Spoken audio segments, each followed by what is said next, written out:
Be sure to smash upon the like button as we get everything set up. Dak Prescott speaks and reflect on everything. We're going to bring that topic line up for your mind. Be sure, smash the like button, let a friend or a neighbor know where to go when they want to tune in to Cowboys Sports Talk and beyond. Let's go. 5, 4, 3, 2, 1. What's up, y'all? What's good with you? Appreciate everybody for tuning in. The name is Law Nation.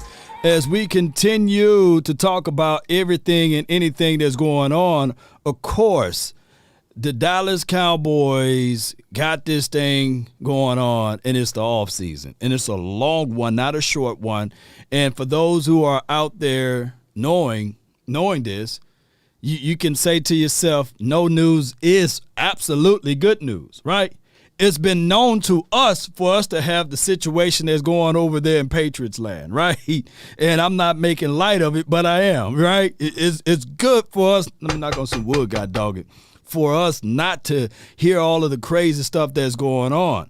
So my thing is, heading into this 2023 season and understanding that the Dallas Cowboys, we got an uphill battle to climb once again because everybody, mama, uncle, cousin got something to say, especially about Dak Prescott and beyond. But now we have audio about what Dak Prescott is feeling, right, and what he's going on in his mind. So let's listen to some of the audio, and then we can get things going the best way possible. If this is your first time ever tuning in to the nation, my name is Law Nation, and we talk Cowboys football and beyond, and we tend to have a great time over here. Ain't this right for those who are already here that already know everything, right, about me and what have you. Let them know, man, I'm a good dude over here, man. But neither here nor there. Let's listen to Dak. Let me know if y'all can hear audio. Into the 2022 season against the 49ers. Kind of the same thing in 2021 against the 49ers.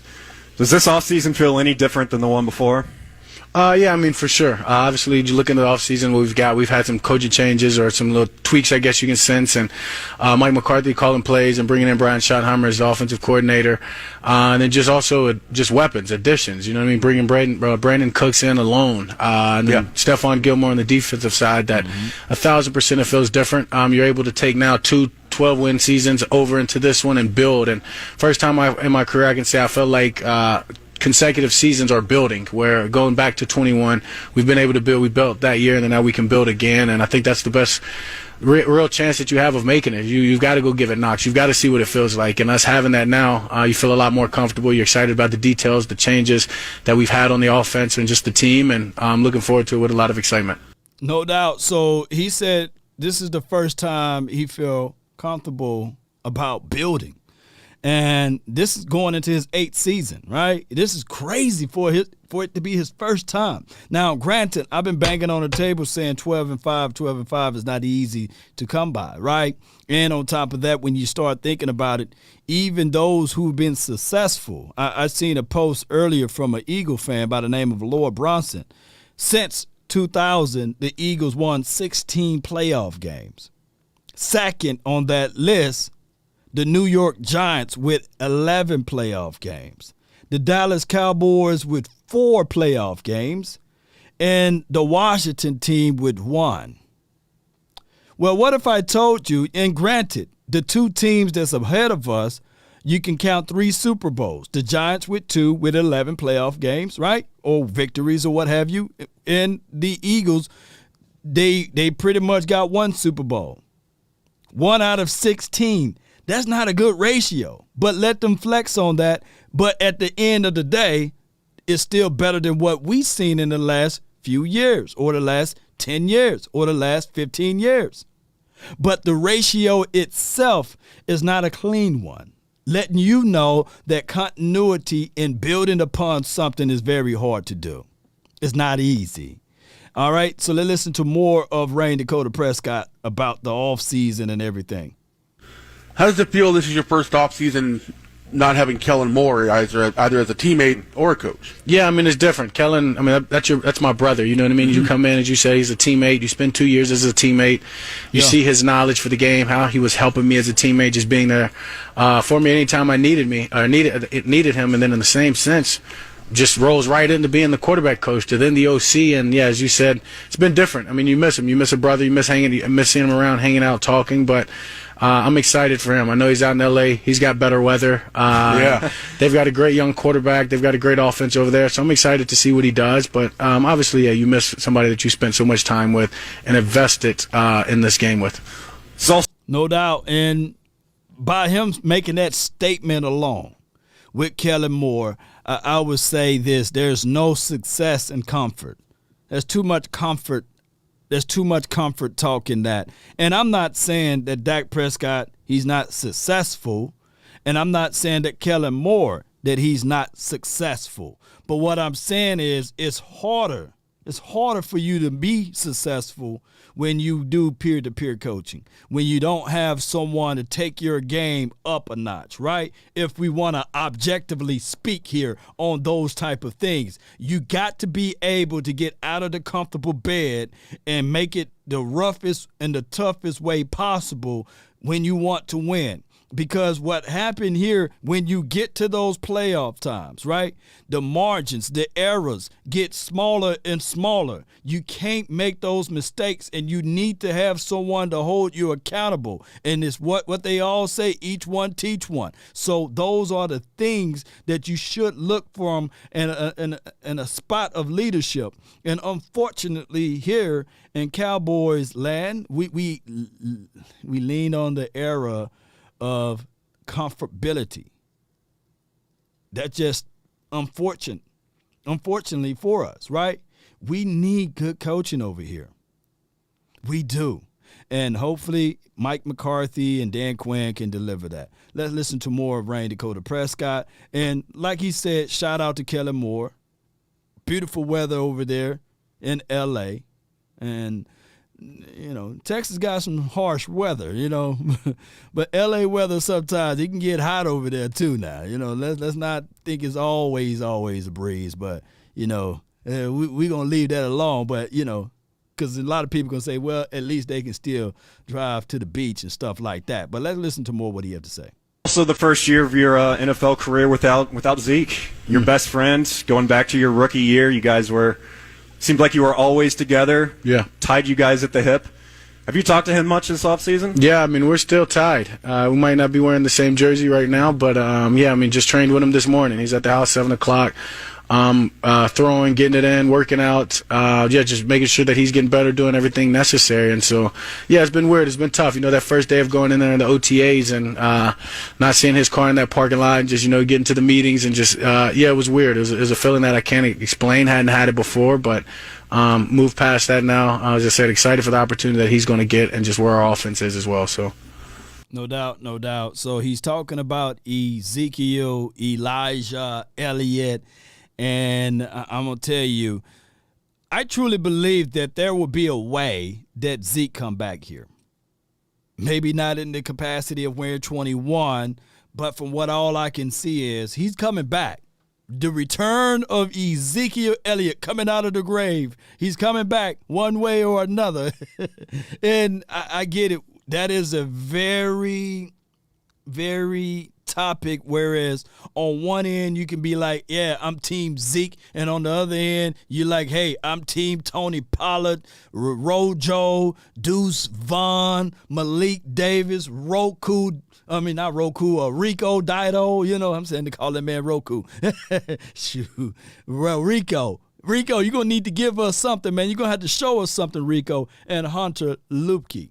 So I would say this, and I'm with the belief, and this topic line of Ezekiel Elliott is an ongoing topic line for those who are, hear me out,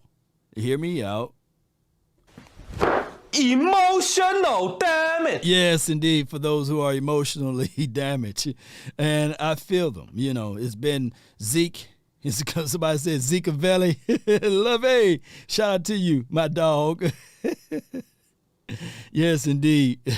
Ezekiel Elliott, hey, coin that one. Coin that one, dog. Coin that one. Go get T-shirts and make that one right now. I declare and decree. And if you make it, I'm going to bring it up because he's going to either wear number 0 or number 15, Ezekiel Elliott, But I would say this. I'm with the belief at least give these guys a fair shot, a fair chance, an opportunity to see whether or not what they can do before you bring back Ezekiel Elliott, So, but shout out to you, VIP. Let's listen to more what they have to say. I really appreciate you guys so much for tuning in to the nation. We're visiting with Dak Prescott here at the SMU at the Athletic Forum. So there's a story going out now that some teams are passing up the chance to go on Hard Knocks. What were your impressions of having them follow you around everywhere you went? Yeah, I mean, you play quarterback for the Dallas Cowboys, you know what I'm saying? Cameras are always around in some sense or another, and so you learn how to allow that not to affect you. I don't want to say you get used to it, but in the same sense, you do, you know what I mean? That you understand that they're there to do a job, and whether it's watching you or whether it's something else, just don't pay them attention, allow them to do their job. That I was fortunate we had them in 2018, or I guess maybe 17 or whenever it was, for the prime, for the prime all or nothing, right?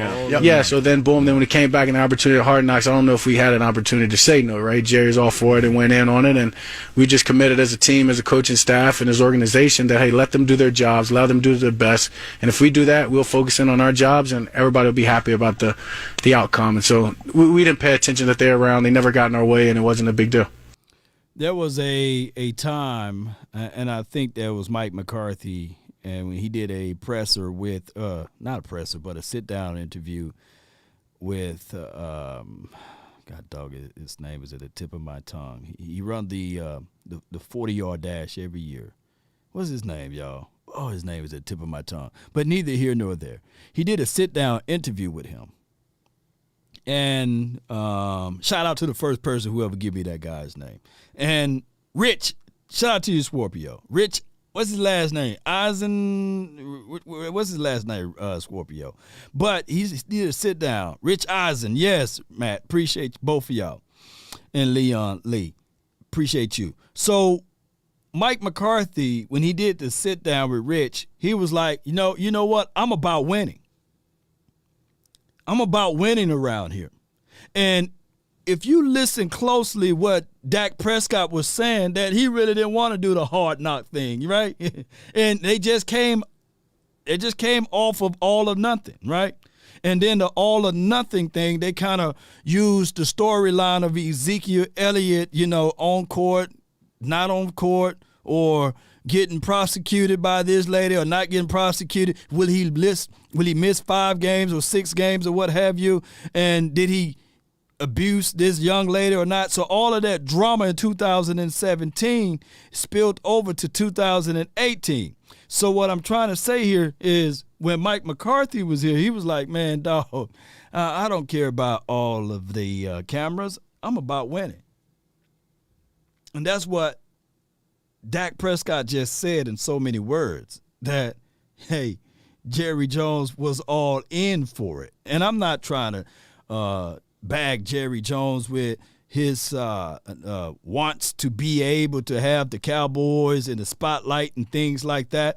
But at some point, these guys with a new coach, new philosophy, new system, new schemes, supposedly, that they need a little breath of fresh air. You know what I'm saying? They don't need camera crew all in front of them. Now, from a content creator point of view, we love it, right? We kind of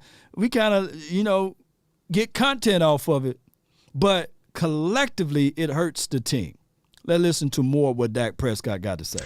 So week 1 last season, hurt your hand, you miss 5 weeks, you come back. Were you dealing with pain in that hand throughout the season? No, not at all. Wouldn't have come back when I did in that time or anything like that if I felt that. But no, had a great surgery, have a plate in it now. It's probably stronger now than it was before. And so, obviously went through the right rehab to get back. And when I was back, I wore a little tape on it for the first couple of weeks just because it felt good, and then realized it wasn't doing anything. And, we're rolling. So you mentioned, play calling is going to be different this year with McCarthy. All right, so we had Brian Broaddus on the show a couple of weeks ago on The Final Word. And we try to get him to say some things about Dak Prescott and how can he ever say anything that's bad or negative. You got to read in between the lines with Dak Prescott because he's not going to give you a lot. He's not going to give you a lot. And when you talk about discomfort and he said it wasn't nothing there, then you removed this and it still was the same. Well, at some point in time, there had to be something because if it wasn't, you would have kept it there, right? It would have been, hey, I'm going to keep this little tab or tape here. But that's a whole nother storyline. The man broke his thumb, and he would never admit it on camera and say, hey, these are the things that were causing me to not play the type of game that I accustomed to playing. Now, granted, 15 INTs is a lot. I think it was 17 collectively when you add in the postseason INTs. And with all of that, we don't want to see that again.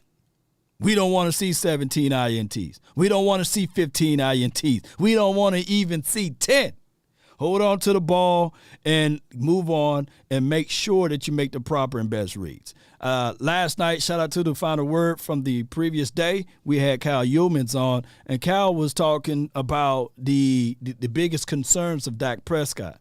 And there was a conversational piece of, is it injuries or is it the INTs? And I come to the mindset of making sure that you use this up here, not saying that he's not, but understand that if you got a top 5 defense, right? Because that's where I put this defense heading into the 2023 season. If you got a top 5 defense, the objective and the reasonings of the offense is not to make the defense play any more longer on the field. Meaning that if it's short yardages, get the first down, live to fight another day. Don't go Hail Mary on 3rd and 1, right?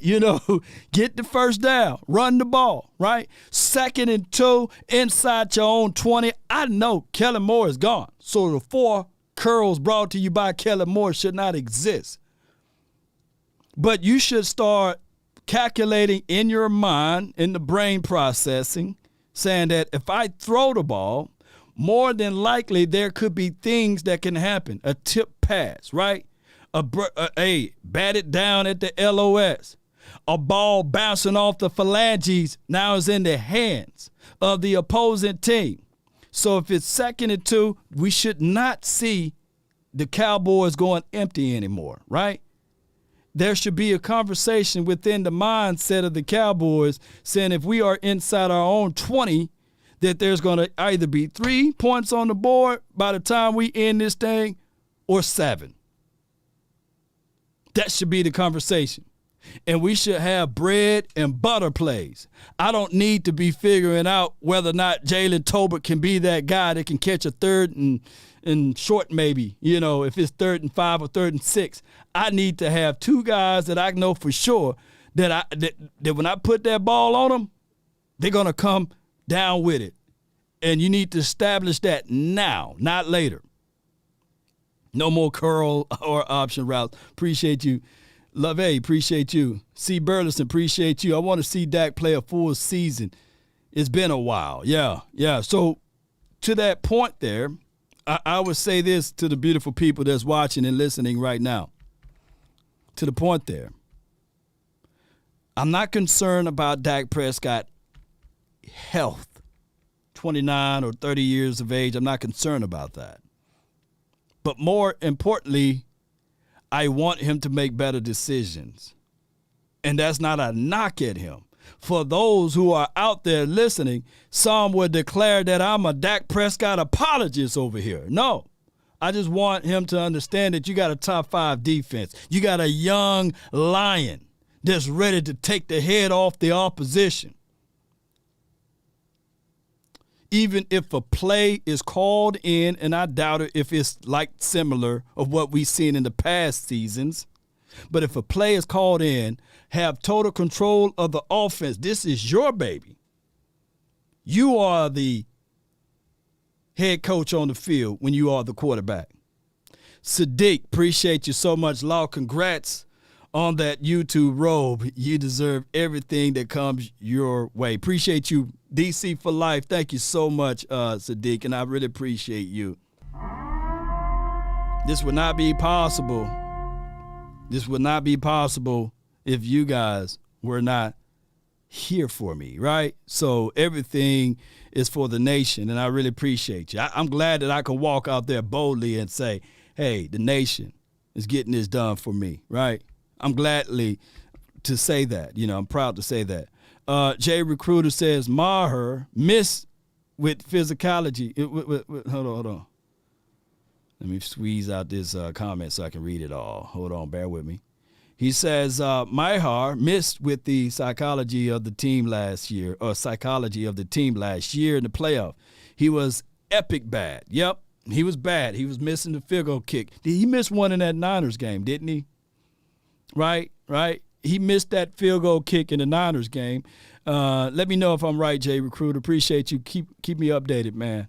But I think he did miss one, and that did dial up some plays on philosophy on how we attack. But at the same time, that's water under the bridge. I don't think that in Cowboys history, from that date all the way to now and beyond, that they will ever go second and two empty and throw the ball. I think that they will realize it and say, hey, let's get a run play in. Yeah, he missed the field goal. Shout out to you, Jay Recruiter.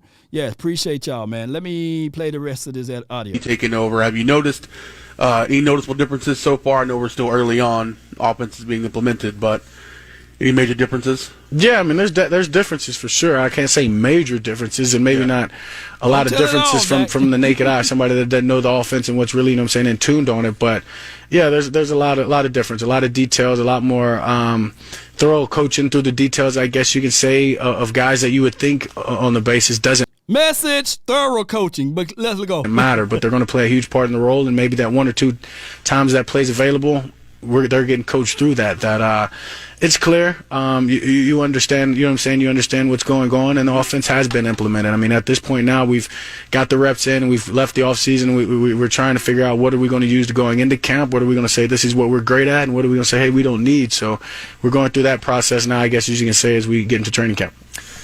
You had really great chemistry with Wait, before they go, and we're going to stretch this whole conversation out. It's the off season, baby. Far as what he said about the missed kicking, I'm going back to one of the people that's in the comment. Yeah, I think that the previous game, the Bucks, Maher was missing everything. He couldn't hit water if he fell off a boat, right? He got lost. He was like that submarine that got lost out there trying to go see the Titanic. Like, come on, man. He got lost out there. You can't find him, Maher. So I get all of that. But at the end of the day, hear me out, y'all. Hear me out. Everyone have a reason, but results are what matter. I'm going to say this until I'm old and gray. And your reason now should be, hey, we need help at kicker. We need help at kicker. Because we've been going back and forth on these channels for weeks about O-line problems, O-line this, running back room, who we trust, who we don't trust. But dog it, we need to figure out to close out this whole situation about the kicker. So there's Robbie Gould out there, Mason Crosby or somebody. I need to see the Cowboys bringing in some kickers.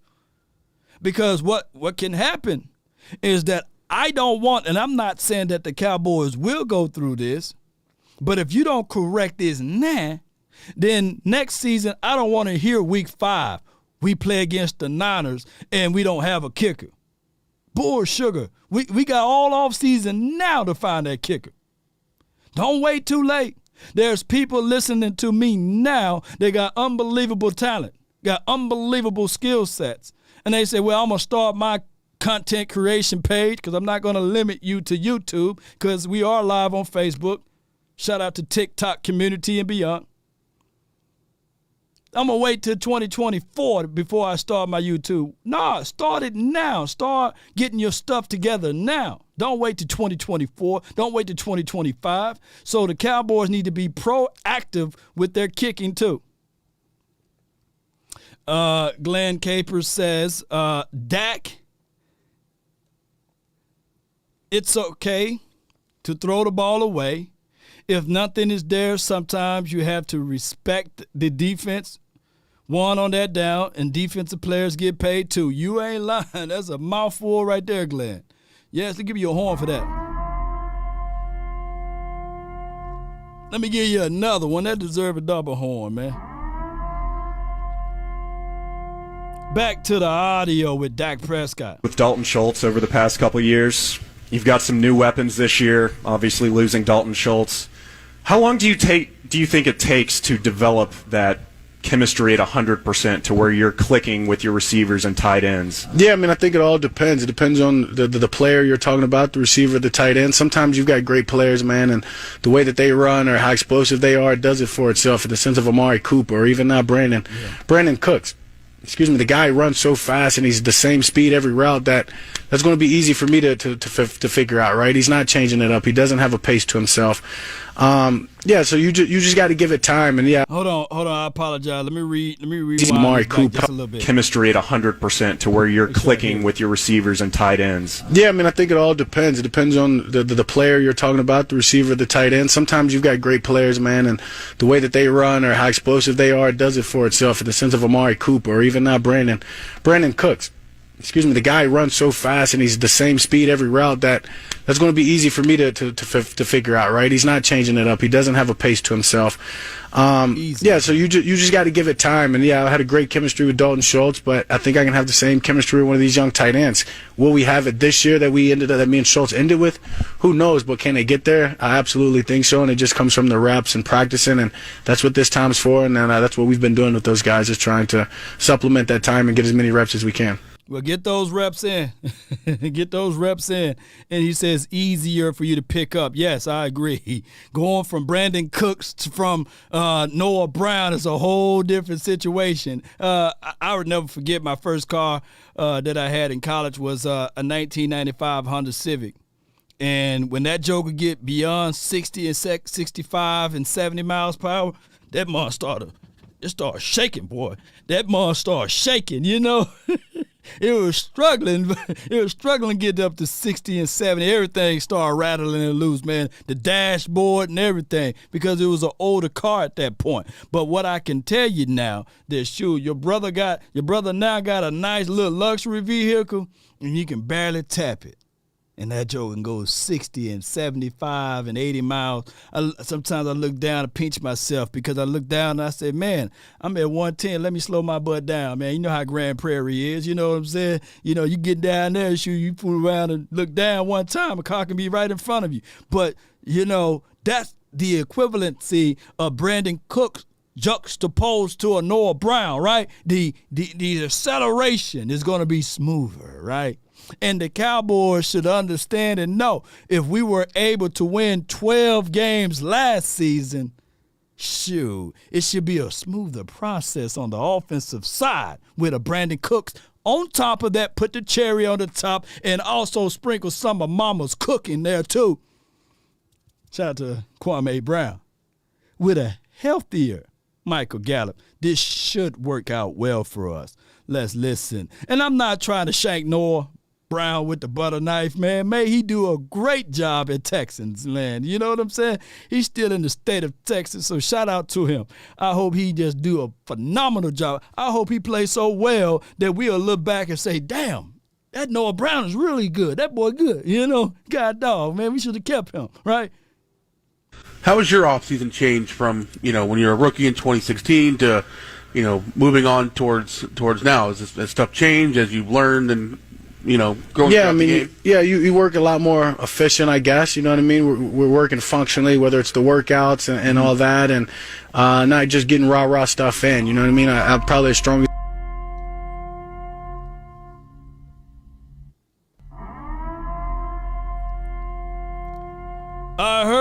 I heard from Sadiq.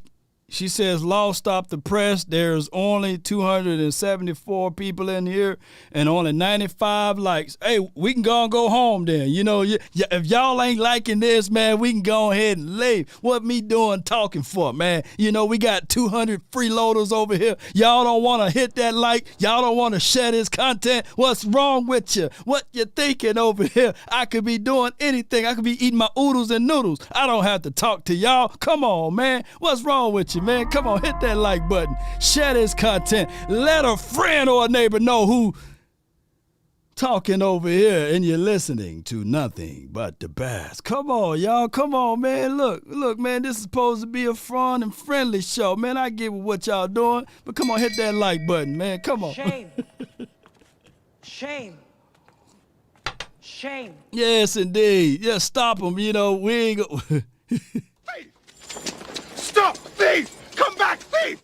You know, unapologetic speakers, for those who are on like big content channels, I was listening to some of older Kelvin Samuels videos. And when he used to play some music when they don't get those likes up, man. And when they don't get those likes and they don't share and they don't keep the engagement up, he would shut the whole stream down. I said, man, Kevin Samuels, man, he was a dog out there with it. But I ain't as aggressive as him. But I see where he's coming from. Like, if he's going to put up the time and the efforts to get things together, all you guys got to do is hit that like button and you can get things going the best way possible. You know, look, it's either that, or we could be one of those shows where it's every 5 to 10 minutes, we can have one of those commercial B-rolls to come through here, and y'all wouldn't like that. Come on, man. You know, if y'all was listening to me on one of those TV shows, y'all would have been into like 5 or 6 episodes of commercials, you know? You wouldn't have said, man, I don't even think I got a headache, but I got a headache now. Come on, so hit the like button, share this content. Let people know that new media is here. We independent, and we ain't sitting around for no commercial breaks, right? Come on, baby, let's go. Let's get it. Because I'm going to get or need to be, and but it's all about like fine tuning stuff. So for me, physically is working on speed, always working on my arm velocity, accuracy, mobility, changing that up. And then as far as the mentals, it goes into the details and just in the changes of the offense, is making sure that I'm locked in, understand all the details, and that one play that looks a lot like the same, knowing those details in it, to not only for myself to be great at it and expert at, but to be able to teach a young guy that may be struggling with it.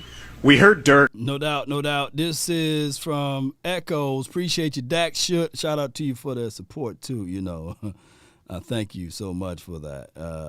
Here we go, baby. Here we go.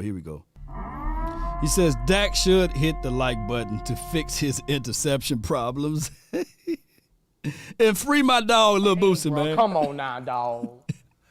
Come on, man. Dak may not be watching, but Dak Prescott, hit that like button, man. Cecil, hit that like button, man. Y'all watching, you know. Dirk used to say that early in his career he would eat whatever, and it wasn't until his 30s that he actually started, you know, watching his diet and taking care of his body more. Has your diet changed over the years? Do you still eat the same pretty much as you did when you were a rookie? No, I don't eat the same that I did when I was a rookie, but I can't say I've eliminated all the foods. I think everything's in moderation. I probably ate fast food a whole lot more when I was a rookie or in college in that sense where, right, I don't eat fast food a lot, and if I do, maybe once every other 2 weeks or something like that. Or so that's changed. But same. I think as you get older, you just get to a tropical island or something when I can. I love to eat. I love to play dominoes. I love to play cards. Competitive. I promise you, man.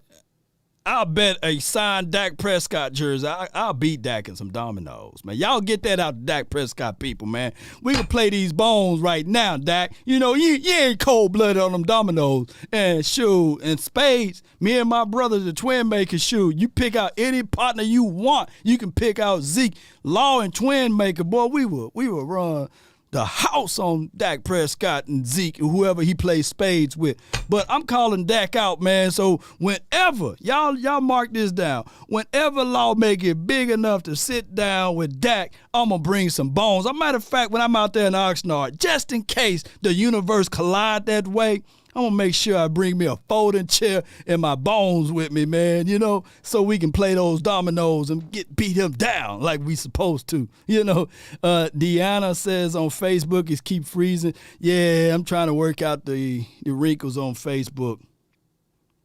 That's why I didn't play my intro song. So I'm trying to work out the wrinkles on Facebook. But shout out to Facebook, man. Y'all got to fix my Facebook up, man. Come on. Who y'all got money on, man? Y'all got money on me, or do you got money on Rain Dakota Prescott? You know what I'm saying? Because I send them packing on them boards, on them bones, too. You know what I'm saying? That usually, takes up my time. Yeah. Are those games big in the locker room? I'm kind of wondering what the big locker room game is. Yeah, dice. Okay. Yeah, not necessarily in the locker room, but you get some guys together. Go hang out. Some cards. You play cards on the plane. So many different games that you can play. Dominoes is one that I play more with my friends, buddies back home. I feel like it's becoming an older game, and not a lot of the younger guys know how to play it. What? We're joined by Dak Prescott here. So I'm 34. You're about to be 30. We're close to the same age. I barely remember the Cowboys' last Super Bowl.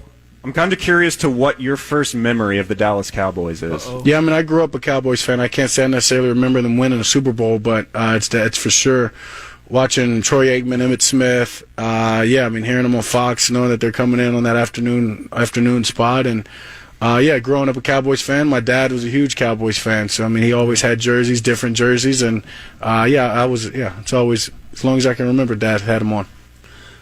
No doubt. That's great, man. Growing up a Cowboys fans, and I will encourage him to dive back into deep of watching the history of the 90s and some parts of the 80s of the Cowboys, and for those who had the chance of watching all of the Cowboys in the 70s or what have you, then shout out to you all. But I'm an 80s baby, so I watch all of the 80s Cowboys growing up.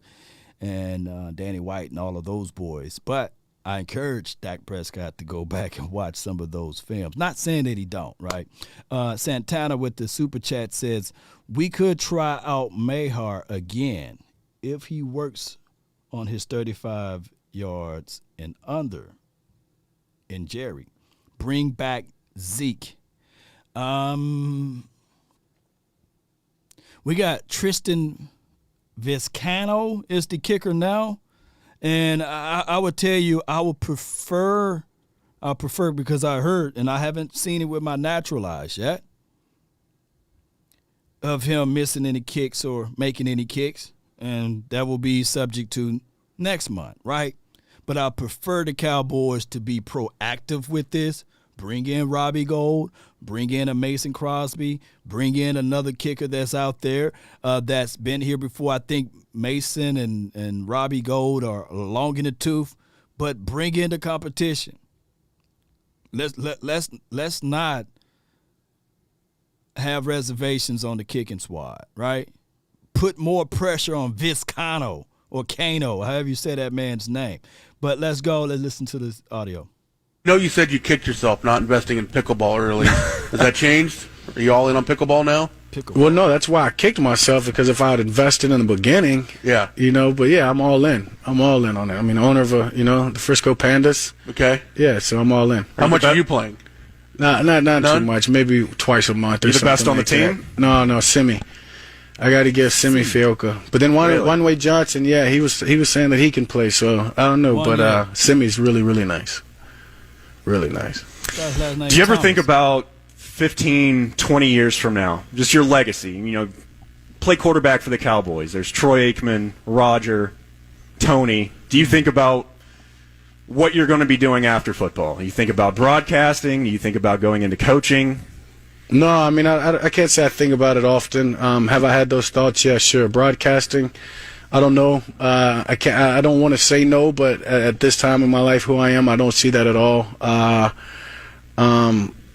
Coaching. Yeah, I want to coach, but then again, will I want to when I've spend another 10 years and playing this game? Who knows that? I think that I've just tried to leave it open and not try to put my eggs in one basket and say this is what I'm going to do. And who knows? I may do all of them. Hopefully life's long after. So last question for me. We know you want to get out of here. How do you take in the NFL draft? We know how Micah does, and that's freaking out He wanted Mozzie, he's yelling. But do you watch the NFL draft like everyone else, or what's that experience like for you? Yeah, I can't say that I'm tuning into the to the NFL draft. I'm like, oh yeah, it's coming on. I've got to make sure I'm sitting down watching it. Maybe the first, the first night Thursday. But after that, I'm keeping up. As soon as the Cowboys pick it, I'm paying attention. But I'm never too high or low on the draft. I mean, I went in the 4th round, 135th pick. I've watched guys go undrafted, come in and run a locker room or be one of the best players on the team or in their position. I've watched the first-round guys not live up to what they were picked to do, and so I don't put a lot into the draft. I'm excited because I'm getting new players, getting new teammates, get to know about them. Yeah. But I'm not going to weigh in too much on where they were picked or do the whole Micah deal when you get a player, but. I think we did an amazing job in the draft, addressed the needs that we needed, and they're a young, talented group, I can tell you from the spring. Man, Dak Prescott, after college, after